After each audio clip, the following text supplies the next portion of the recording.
আহ্বান জানানো হয়েছিল দেশের মানুষকে। বলা হয়েছিল যে আপনারা সকলে এই নির্বাচন প্রত্যাখ্যান করবেন, এই সরকারকে বিদায় করে দিয়ে নির্দলীয় নিরপেক্ষ তত্ত্বাবধায়ক সরকারের অধীনে যাতে সুষ্ঠু একটা নির্বাচন বাংলাদেশের মাটিতে হয় তার ব্যবস্থার জন্য আমরা সেই আন্দোলন করছিলাম।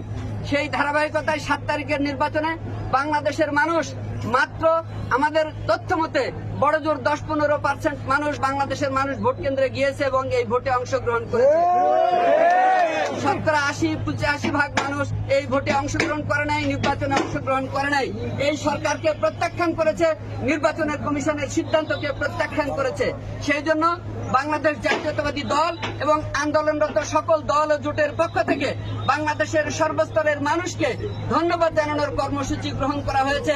যেহেতু বাংলাদেশের মানুষ আমাদের এই রাজনৈতিক দলের কর্মসূচি গ্রহণ করেছে, আমাদের কথা তারা প্রতিপালন করেছে, এই জন্য আমাদের রাজনৈতিক দল হিসেবে, রাজনৈতিক দলের কর্মী হিসেবে আমাদের দায়িত্ব রয়েছে বাংলাদেশের সকল মানুষকে অন্তত একটা ধন্যবাদ দেওয়া, যাতে করে মানুষ আগামী দিনে আন্দোলন সংগ্রামে অংশগ্রহণের স্বতঃস্ফূর্তভাবে সাড়া দিতে পারে। তারই অংশ হিসেবে আজকে ঢাকা সহ বাংলাদেশের সর্বত্র এমনিভাবে ধন্যবাদ জ্ঞাপন একটা লিফলেট বিতরণ করা হচ্ছে। সেই লিফলেট নিয়েই আমরা মূলত বেলাবাড়ি বাজারে এসেছিলাম।